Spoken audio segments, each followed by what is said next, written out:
आज झांसी जिले के मोट तहसील के ब्लॉक मोट का प्राथमिक शिक्षक संघ का निर्वाचन हुआ और इसमें जो है जिले से पधारे हुए महामंत्री श्री नितिन कुमार चौरसिया जी हमारे साथ हैं और उनसे पूछते हैं कि तब पहले ही जिले में इतने तमाम प्रकार के संगठन चल रहे थे तो ऐसी क्या आवश्यकता पड़ी और जब अभी तक मनोनीत होते थे लोग तो अब निर्वाचन की आवश्यकता क्या पड़ी और संगठन को क्या आवश्यकता पड़ी, किस प्रकार के निर्वाचन या ब्लॉक जाने की। विवेक पांडे जी और भूपेंद्र विवेक पांडे जी हमारे ये हैं चुनाव अधिकारी आज के, और भूपेंद्र व्यास जी यहीं बाजू में हैं।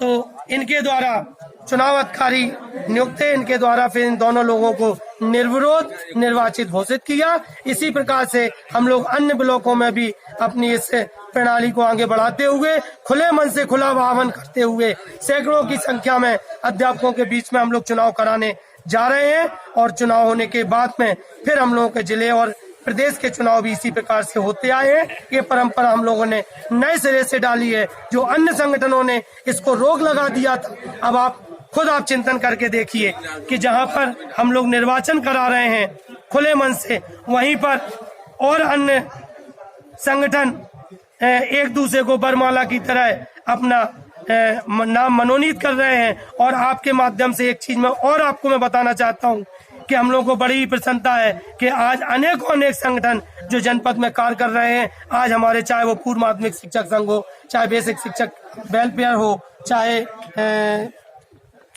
माध्यमिक का संगठन हो, इस प्रकार के अनेक संगठन आज हम लोगों के बैनर के साथ में, हम लोगों के साथ में शिक्षक हितों की लड़ाई के लिए एक मंच पर एक साथ होकर के हम लोग शिक्षक हितों की लड़ाई लड़ रहे हैं।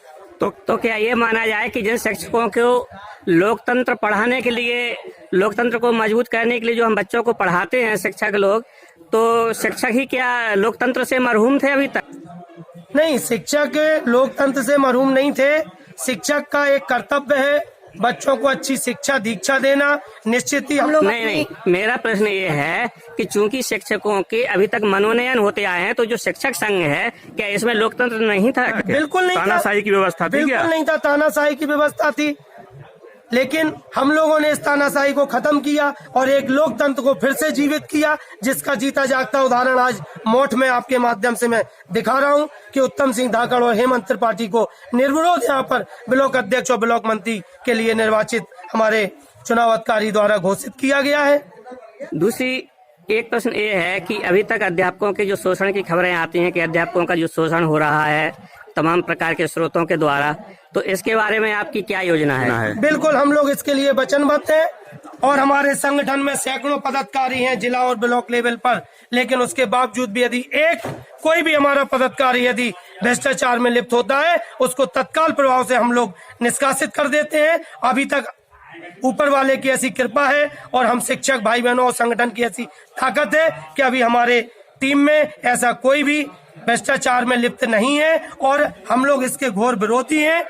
और हमारी सरकार की शासन की मंशा भी यही है कि भ्रष्टाचार बंद हो। यही कारण है कि आज CCL हो, सारी चीजें चाहे लीव हो, सारी चीजें ऑनलाइन हो रही हैं, जिससे कि भ्रष्टाचार ये खत्म हो। हम लोग भी इसके लिए वचनबद्ध हैं और भ्रष्टाचार के लिए हम लोग पुरजोर हमेशा से लड़ते आए हैं और आगामी समय में भी हम लोग लड़ाई लड़ते रहेंगे, लेकिन भ्रष्टाचार कतई नहीं होने देंगे।